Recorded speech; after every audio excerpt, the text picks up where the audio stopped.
Okay, good evening. Um, so I have a choice of either sitting in my house that's really nice right now or sitting outside at a house next door to me. So I'm outside, as you can see, and I want to thank all of you for joining and remind you that at the end, we'll have some questions, question time. I might have some questions for you, in fact. So we'll have questions at the end.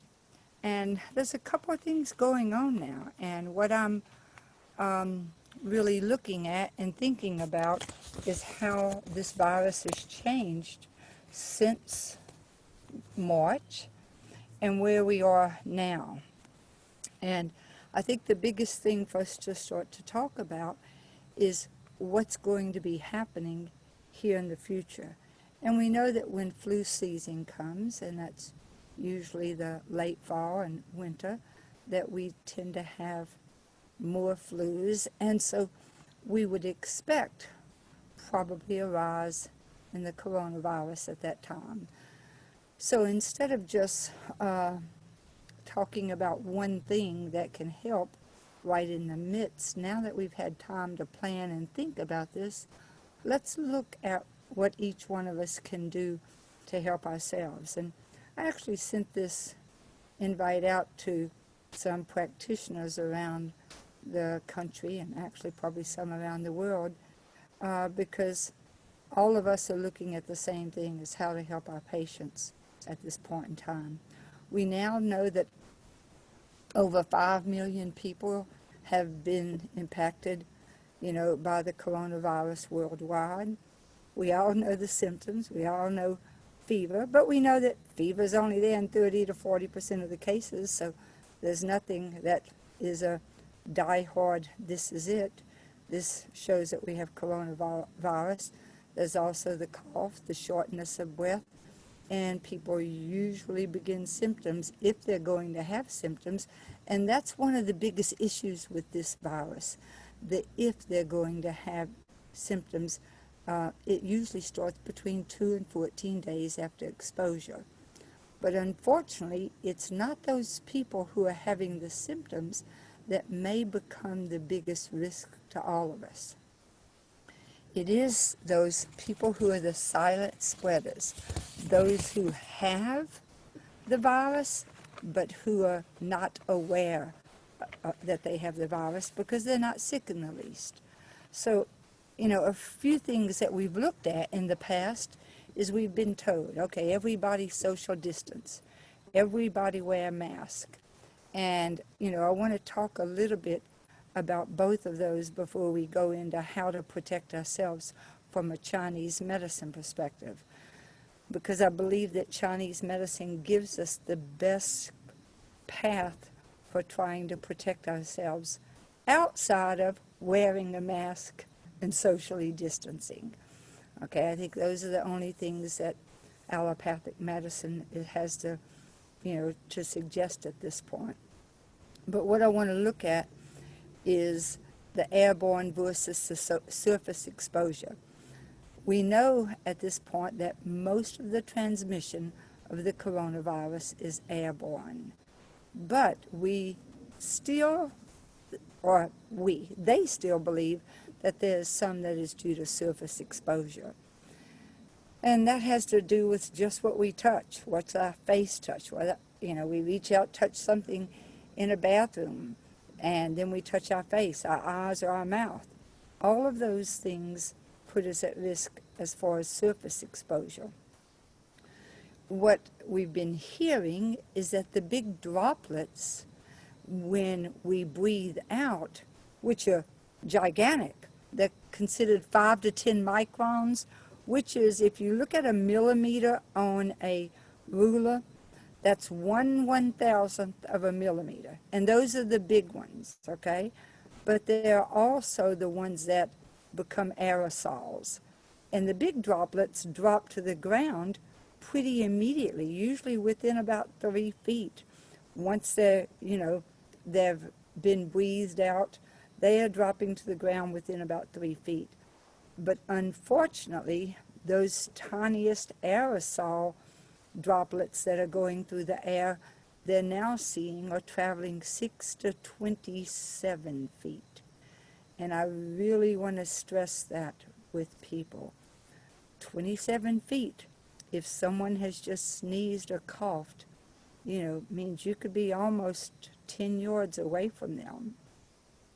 So if we're looking at how to stay safe at this point, if you're dealing with someone who could have a cough, and sometimes we don't know if that cough is just allergies, particularly here in Asheville. Recently we've had a number of things going around our community. We've had a stomach virus that went around for a couple of weeks, and people are beginning to get allergies also with the approach of the end of the summer.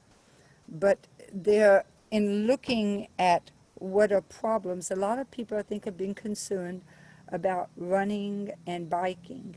And the research has shown at this point that running and biking is not nearly as much of a problem as people who are loudly talking or, unfortunately, singing, as in the choirs that went back to church and they were all singing. And those two things are the ones that cause the most of the aerosols to become active. So, I'm going to suggest if you're running, walking, or biking and just going past someone, that's not going to be much of a risk factor at this point. The other thing that I want to point out is in China, as of May of 2020, they had more than 3,500 healthcare workers who had contracted the coronavirus. So 3,500 healthcare workers in China in May. In April, the United States had more than 9,000 healthcare workers that had contracted the coronavirus. And this was written about in the American Journal of Infection Control. And one of the things that they confirmed is the difference in how our healthcare workers in the United States and healthcare workers in China are using PPE. And in China, if a nurse, they do 4-hour shifts there, but they say it takes about 10 hours to get suited up, do the shift, and then get unsuited and get home and do all of the things you have to do. And just to tell you how strict it is in China, if you're doing a 4-hour shift, healthcare workers there at stage or level 3, there's a level 3 of PPE that they're wearing. At that level 3, those people are all in diapers because they're seeing that even going to the bathroom can create problems. And speaking of bathrooms, because many of you know that I've flown a number of times here, people have asked me what I do, and I wear an N95 on the airplane. I do not take it off to drink water. I do not take it off to eat any of that snacks that they're throwing out in a paper bag. And when I get on the plane, everything around me is wiped down and sprayed with disinfectant. I don't sit down until it's all, I stand up, I spray everything. I also only fly on Delta because Delta only sells 50% of their seats. And so you're not sitting next to a stranger. And so I'm absolutely spraying everything on the plane, letting it sit for about 5 minutes, and then wiping it clear. But I think one of the things to talk about here is people are asking about using public bathrooms. And I'm really going to suggest to you that no one be using public bathrooms the best they can. And I've just asked for volume to go up. Jeannie, are y'all having a hard time hearing me? We can hear you, but yes, if you can speak just a little bit louder, that would help. Thank you. Sorry, I think I just accidentally Good. unmuted. Okay, so I've been unmuted and asked to speak a little bit louder. So here we go. Uh, so what I just brought up is public toilets. And, you know, if you walk into my office, you see that we sanitize the seat. We sanitize the handles on the faucet. We sanitize the door handles. We sanitize the locks. We tell them don't touch the light switch. That way we're not having to sanitize that. But we do that after every patient is in after every patient is in the room. So all of those things, you know, I suggest you stay out of public bathrooms as much as possible, because we know the flushing of a toilet, particularly on an airplane, creates a vortex to where if there is fecal content with coronavirus that has been recently in the toilet, then it's basically throwing all of that up in an aerosol as it spins around a toilet. And I got to read all this research about that today, which was very interesting. But at this point in time, pretty much all of us are tired of this. We're tired of the mask. We're tired of, for those of you who have TVs, watching everything on TV and being careful constantly. And unfortunately, because we've become tired of this, it really puts us at more of a risk. And there's been a lot of research talking about an acute risk factor versus an ever-present risk factor. And when we're acutely aware of something, when it's very intense, you know, we are paying attention to it at that moment in time. But the more we become exposed to it, and we're exposed every minute of the day because we know, oh, I have to wear a mask. I have to do this. Wait a minute, did I wear this mask last?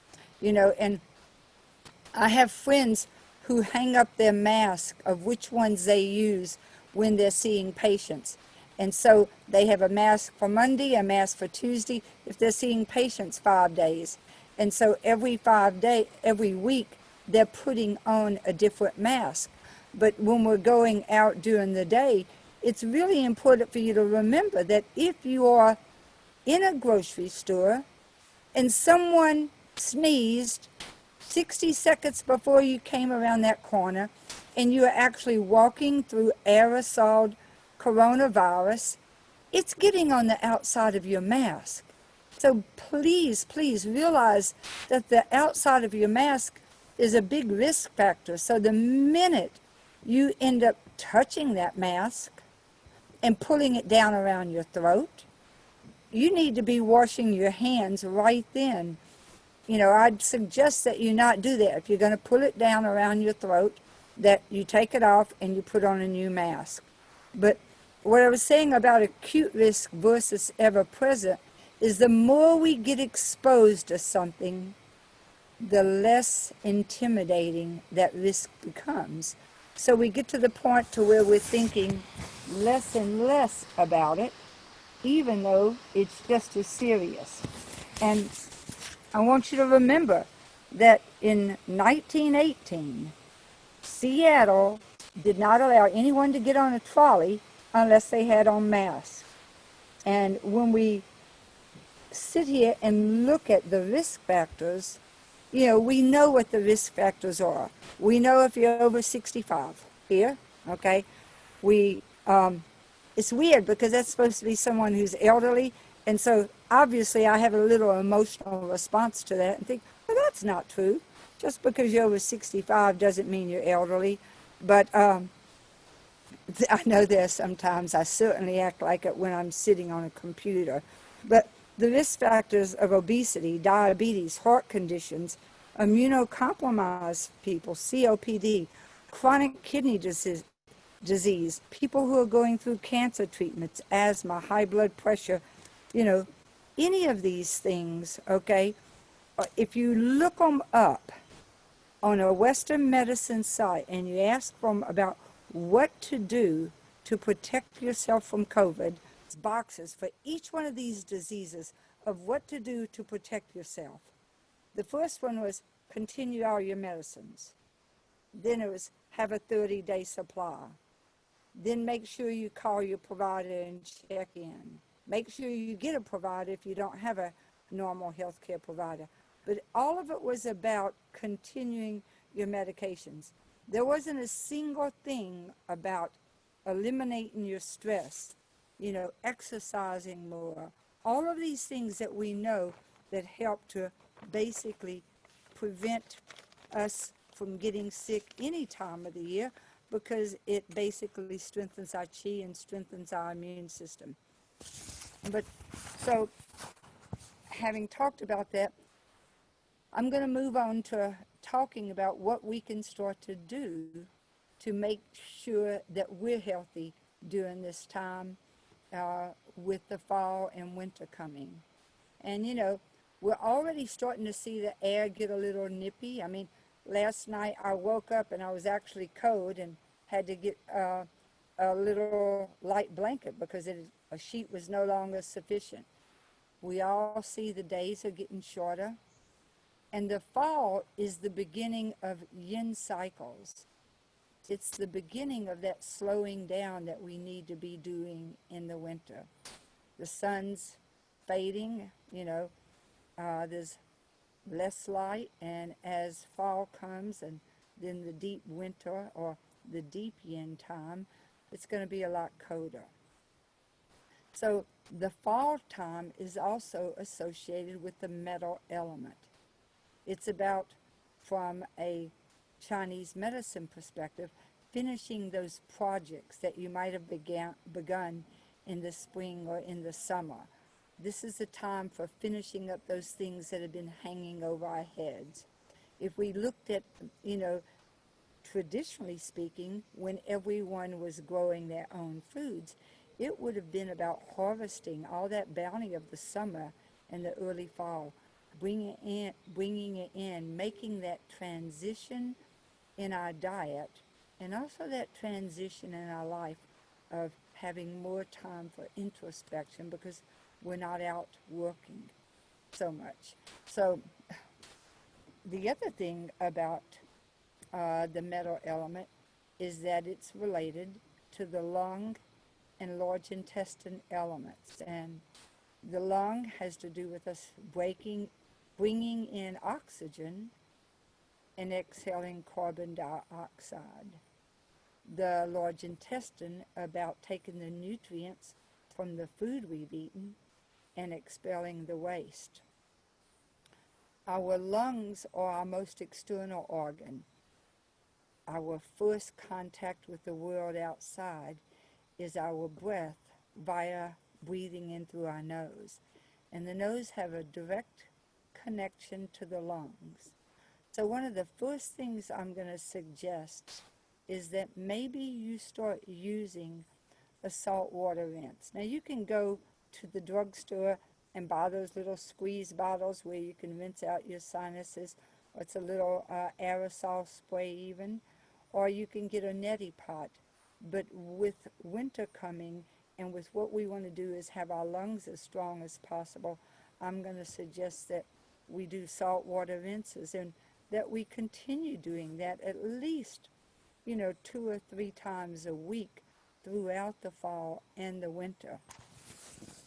So, another thing from a Chinese medicine perspective is that the wind, this is the time, every time there's a change in seasons, it's usually brought about by wind. And we talk about wind brings change. And in Chinese medicine, wind is also the cause of hundreds of illnesses. So in protecting yourself with this seasonal change, as it begins to get cool, make sure that you dress warmly. In the fall, as it's getting cool, just a light scarf, because the back of your neck is very vulnerable to wind invasion. So, that's a part, it's probably good I wear turtlenecks most of the time, but even a light scarf around your neck as it begins to get as it begins to get cooler. So make sure you're dressing warm. The other thing is warming foods. You know, it's time to, as we move into the fall, to let go of salads and to let go of those cold soups like gazpacho, and transitioning to eating more root vegetables. And, you know, the other thing, maybe during the summer, because it was so hot, particularly based on where you live, you might be using a lot of ice. And I'm going to just recommend, remember, as it starts to get cooler, drink water at room temperature or drink water a little warm. So with the fall coming, you know, again, the lung and large intestine are the two organs that help us to get rid of toxicity through letting go of the carbon dioxide that we manufacture as we breathe in, and also letting go of our stools and excrete, you know, the waste material we're excreting. But the lungs and large intestine also relate to an emotion of grief or sorrow. And it's really important for us to look at grief or sorrow as this time of the fall approaches, because sometimes unresolved grief, unresolved sorrow can create illness. And the other thing, this is just a time to look at letting go of old resentments and old sorrow, because most of us have something that maybe we look back and think that we're still holding on something that someone said to us or someone did. And this is the best time with fall coming to let go of those resentments and those sorrows. In the past, when this happened, and all of a sudden we were right in the midst of what they were talking about, a pandemic, you know, the first thing we started saying was, okay, everybody, take Jade's screen, you know, mute. Okay. Somehow, maybe I'm muting myself, but it seems like maybe I'm tired of listening to myself. Who knows? But what I was saying is that when this first started up, what we did is said, okay, let's everybody start taking Jade's screen. Everybody was staying home. I wasn't hearing anything from people as far as, oh, let's come in. Everybody needed to stay away. We were seeing very few patients at that point. And so it's easy just to put people on Jade's screen. But now we have plenty of time to prepare. We don't have to just look at a one thing fits everybody. And so I'm going to really recommend that wherever you are, and I know a lot of people who watch this don't live here, wherever you are, make sure that you try and see someone who can help figure out what your strengths are and what you might do to try and come into balance so you have a better chance of not catching the coronavirus this winter. And, you know, in the past, like I said, we just gave everybody Jade's screen. But we all have different constitutions. And what I'm looking at now is, what are the organ systems that relate most to our immune system? And how do we keep those systems, those energetic systems, the energy of the lung and large intestine, the energy of the spleen and stomach, the energy of the kidneys strong to where we have a much stronger chance of maybe being exposed but not coming down with the coronavirus. So, you know, I wanted to talk about a few things and give you some hints for yourself, particularly for those of you who may not live close to an acupuncturist or live close to someone who can help you early to prepare. But in Chinese medicine, we talk about yin deficiencies. And yin have to do, the most simple way to say it, is with fluids. And the root of all yin deficiency comes from the kidney, but it could be related to lung yin deficiency or stomach yin deficiency, or even liver yin deficiency. And so if you're just thinking about what are signs of yin deficiency, it could be dryness on your skin, dryness in your hair, dry eyes, night sweats, stiff joints, even waking up at night with a dry mouth or throat, or dry stools. Now, if you're having any of those symptoms, look at your tongue, because the tongue should be moist, and it should have maybe a slight white thin coat on it. If your tongue looks like the coating has peeled off, that's another sign of yin deficiency. And so what we want to do then is not necessarily give you jade screen for tonifying the lungs, but we want to zero in and tonify your lung yin and your kidney yin. So you have time to figure this all out. Again, it's not one thing fits everybody, since we have the time to prepare. In looking at things that can create yin deficiency, stress, just being out in the world, and just the stress of the coronavirus is an extra stress that all of us have. If you're a person who just craves salt all the time, eating excess amounts of salt can, deplete the yin.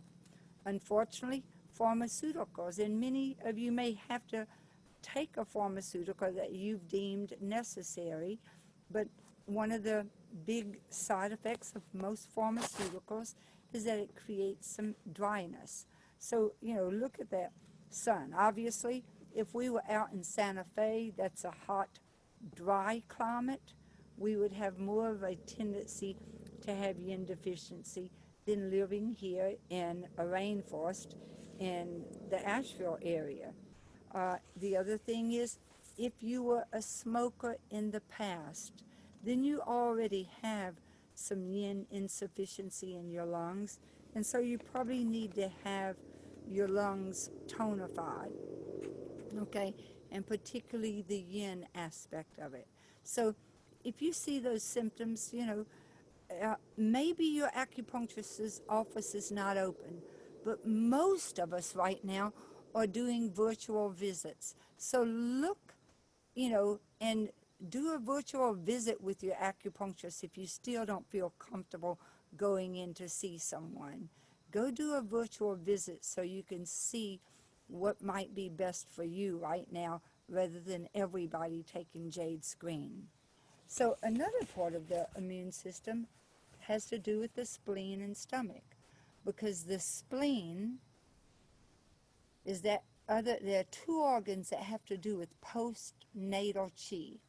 One is the lung, the oxygen and air that we breathe and take in. The other one is the spleen, that nutrients that we take in from the food we eat. So both those are considered the postnatal chi. And if you have signs of deficiency of spleen, it could mean that you have poor digestion, you could have loose stools, you could have fatigue, you could have a type of fatigue where it was harder to get up first thing in the morning, you know, and maybe you even had a lot of symptoms of internal dampness. In a situation like this, you don't want to tonify just the lungs, but you really want to focus on the spleen and stomach. And the emotion that goes along with the spleen and stomach is excessive thinking. So for those students who are constantly engaged in their brain trying to memorize 300 plus herbs and 300 plus acupuncture points, taking spleen tonics is really important here, because you are already having to deal with weakening your spleen just from excess study. If you have, again, the spleen has same thing as everything else, a hectic life, what we're doing, how we're moving around too fast in the world, all of these things impact not just our lungs, not just our stress levels, but also our spleen and stomach chi. And if we are over worrying and perseverating all the time, just getting in circular thought patterns, and you see that sometimes when you lay down at night and you just can't let go of something, these are showing that the spleen's under stress. So maybe you don't want to just tonify the lungs, but you need to tonify the lungs and spleen, because they have, the two of them are associated and they work together to create our postnatal chi. So you want to pay attention to what you're eating. And again, those things that tend to weaken the spleen would be excessive sugar. And if you decided that you didn't want to feed your children sugar, so they don't get any white sugar, but they're getting about a fourth of a cup a day of honey or some other kind of sweetener, it's not sugar, it's the sweet taste. So too much sweet taste can also weaken the digestive system and the spleen chi. But what I want to tell you the most is I really want you to look at what you're eating, not just physically, but emotionally. Because I see people all the time that are so keyed in to what they're eating that it becomes something that they're constantly judging themselves because of what they ate. And I'm going to tell you that, again, what you eat emotionally has a stronger impact on you than what you eat physically. So, part of this is how to eat a diet as healthy as possible, but also look at not every time we turn around eating an emotion like, why did I say that to that person? Or why did I do that? These are the things that injure and create dampness in the spleen sometimes, just that self-critical air that we have about ourselves. So if the spleen is deficient, there may be a whole different type of herbal medicine that you take.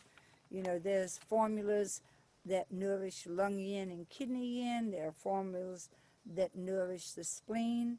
There are formulas that nourish the lungs.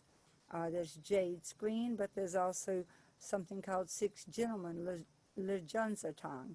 So there are many different herbal formulas, and I would just suggest that you try and get someone to work with you individually now, so you can do what you need to prepare for the fall and the winter. It was interesting because in looking today, I went and looked to see what people were doing from a Western medicine perspective. And, what they're seeing is that the antiviral drug that they're using, I think it's I don't remember what it is. It's remdesivir. It starts with REM and ends with VIR. That's what I know. Lost that middle part right now. But that drug, what they're seeing is that it doesn't work well at all with people who are having mild symptoms. But it does seem to help with people who are already in the hospital on oxygen or already in a hospital. Um, um, I just forgot what the breathing machine was called. Um, Help me, Gary. Yeah, thank you, Gary. My cousin's here with me. So if you're on a ventilator, if a person's on a ventilator or a person's on oxygen, they've seen that that's helpful. But it's not helpful at all in situations where people are having mild symptoms where they're not hospitalized. So those are the things I want to say. That's when you use more natural methods, whether you're seeing an acupuncturist to help you and guide you with herbal medicine or acupuncture, whether you're seeing a naturopath, or whether you're just eating healthy and doing all of the things like walking outside, okay? And walking, again, basically moves the liver chi. Whether you're eating a good diet to keep the spleen and the lungs healthy, And remember, at this time of year, this is a great time to be practicing Qigong outside. And maybe I should get Tracy to do another Qigong um, exercise for us. Or may I find someone to do teach us some Qigong exercises to prepare for the fall and winter. I think that might be a good follow up to today, because if we have someone teaching and leading you, then you could have a copy of it over the internet, because I know this stuff gets posted, so you could continue practicing a form and, doing Qigong every day to help build up your lungs, the spleen, and the kidney. So, again, in looking at what they were doing, it is, if people end up being on ventilators and oxygen, it's already gotten to a serious point. But what we want to do is make sure that none of our people go there. So what can we do now to get healthy? What can we do to strengthen our immune system? What can we do to decrease inflammation in our bodies? And there are a lot of things. So I'm going to just suggest make sure that you go and either research on your own or find a health care provider to help you choose what's best for you. I see a couple of questions. One was, what was the purpose of a saltwater rinse? We tend to have a lot of congestion in our nasal cavities, and doing a saltwater rinse helps to basically clear any mucus that's in there out. And so that way we're able to basically take in better oxygen, but it's not setting up an environment where it's easy to breathe in a viral condition and it mix with the fluids there, and basically you end up having a sinus infection. So it's just one of the things that we do because of the nose connection to the lungs to keep the lungs healthy. And so I'd really recommend that we start now and everybody do that at least twice a week. Someone said did I say to tonify the lungs for ex-smokers? Well, I probably said to tonify the lung yin, because smoking is a heat, and you bring not only the heat into the lungs, but you're also bringing the toxic substances in. So you're going to have a heat toxin in your lung, but you're also going to have what's yin deficiency. So the lungs would be more yin deficient. So I think I probably said yin deficiency. If I didn't, I meant to say that. So for ex-smokers, I would even say you probably need to tonify your lung yin and your kidney yin. So that was what I meant by that. And if you're a current smoker, it's easy to say stop, but if it were that easy, you already would have done it. I don't know a single person that says, well, no, I've never tried to stop smoking. I enjoy it. Everybody says they've tried to stop smoking. I know that, one of the things that's been used a lot for stopping smoking is acupuncture. Unfortunately, I don't recommend the Nicorette gum because that creates a lot of heat at the liver. So it's just, it's from one substance to another. But if you can do Nicorette gum and slowly decrease and get off of the Nicorette gum, then that's sometimes a good transition. But hopefully everybody, if you are a smoker, you can start reducing or trying to do something to help to strengthen your lungs, even though, it may just be trying to work with clearing, heat from the lungs. So that's an individual question. So I'm looking to see if there are any other questions. Those are the only two I've seen. Somebody wants to hear, oh, hey, Danny, it has been a long time since I saw you. So my friend Danny said she'd like to hear my opinion on how COVID is spread. And again, the main way that COVID is spread is via the airborne, via the air, okay? It's mostly airborne. I believe that, yes, it could be from, a surface contamination, but it's mostly what's going through the air. And I was reading something today that everybody needs to have at least a 12 square foot space to protect themselves, and that's 4 by 3. So, you know, if you're looking at, that's a minimum. If you're in a group of people where people are coughing or sneezing, you need to be, you need to go someplace else. Um, that's, you know, and I know it's difficult because with coughing and sneezing, sometimes it is just allergies. And so you may have to trust the person that's there. And we're sitting outside and we just heard a whole bunch of noise in the back. So my cousin's looking around to see if there's any bears, because we have a lot of bears out here and we've been talking about it. So if y'all heard that noise through the computer, there's something big back up in the woods on the front side. You can not see from where I'm sitting. But again, the biggest thing is to do is to wear a mask. It is the most important thing. How safe is a KN95?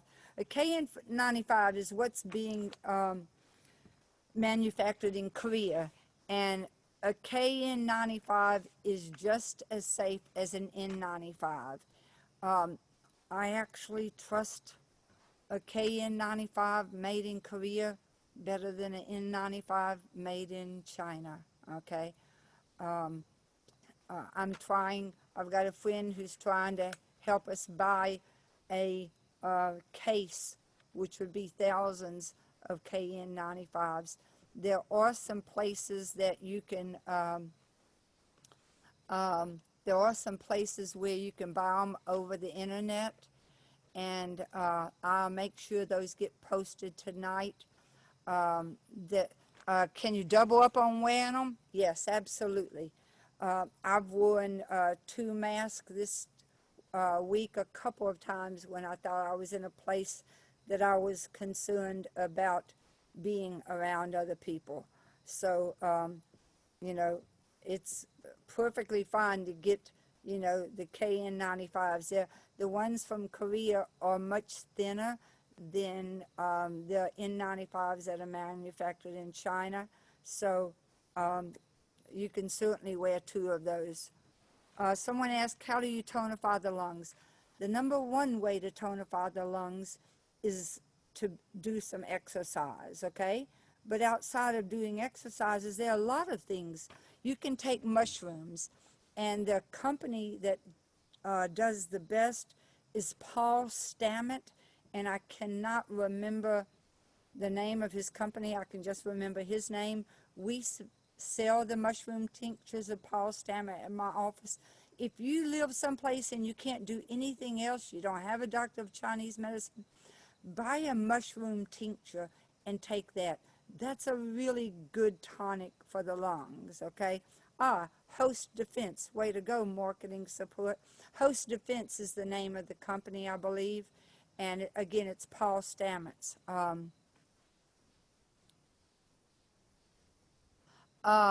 So will it affect oxygen intake? In this day and age, you know, pulse oximeters used to cost over $100. They're cheap. You can get them for $30 on Amazon. If you're worried, if you're someone, someone corrected it and said the name of the company is Fungi Perfecti. So anyway, his name's Paul Stammet. He knows more about mushrooms than probably anyone walking on the earth, and that last name is spelled Stament. If you're our patient, we sell them at the clinic. Jeannie just put it up on the that chat box, so you can look at that. What was I saying? Geez, I was talking about something before all the stuff about mushrooms came up. Oh, back to weighing. So pulse oximeters, they're cheap, particularly if you've had a problem, if you had someone in your family with, you know, asthma, because we all know that anxiety sometimes can create more problems with our breathing, and it's not really our lungs, it's that we get stressed out and we get anxiety, and we think we're not breathing. But if we could put a little pulse oximeter on our finger and look, we'd see that our pulse, our oxygen rate was up above 90.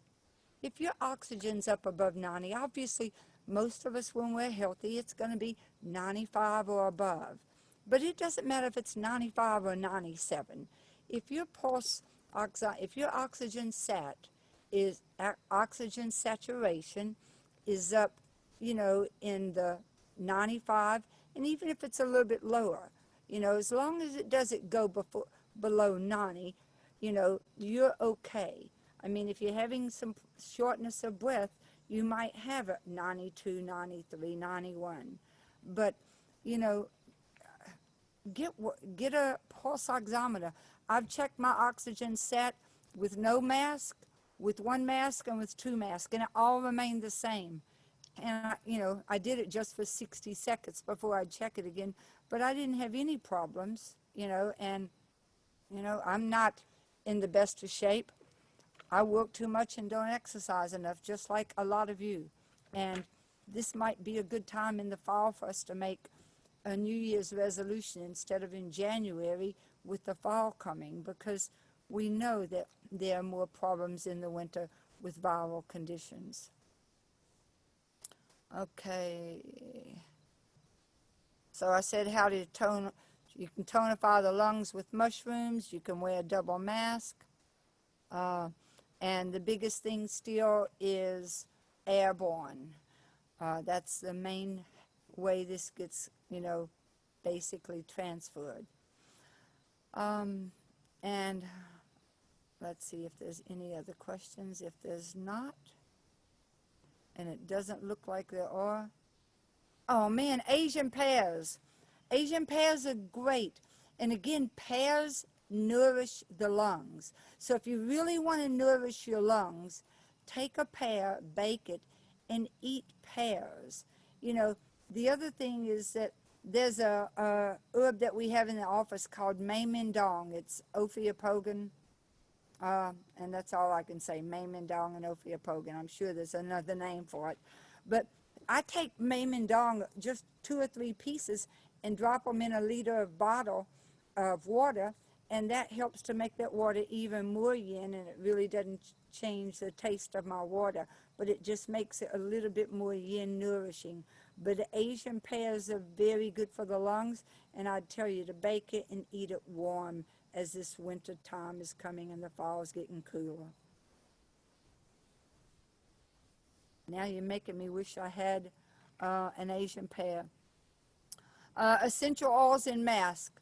I was with my grandson yesterday, and we had been inside, and as soon as we got in the car, he said, Gigi, give me your mask. And he poured out the essential oils and started squirting the mask with it on both the inside and the outside.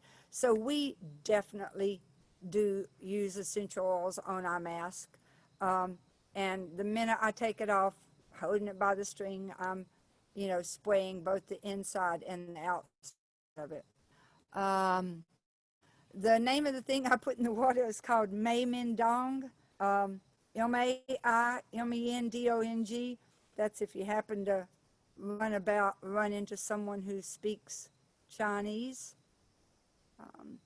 And non-Asian pears, all pears nourish the lungs. So it doesn't matter if it's an Asian pear or if it's just a regular pear. The main essential oils that I use for spraying in my mask are eucalyptus, tea tree with lavender. Either one of those, eucalyptus and lavender or tea tree and lavender.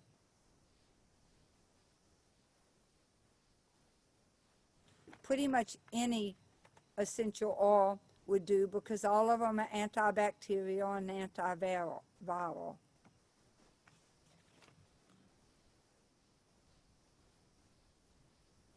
Yeah. Someone else asked something. Remember, hand washing is paramount. It's so easy to go in and touch something and not know who was there before you. Wash your hands, and then wash them again. I think we've become a little complacent, And I don't think that we're all paying enough attention. And so maybe once a month we need to have a pay attention meeting, because I think that's really essential right now for us to be paying a little bit more attention to washing our hands the minute we're outside of our homes and around other people.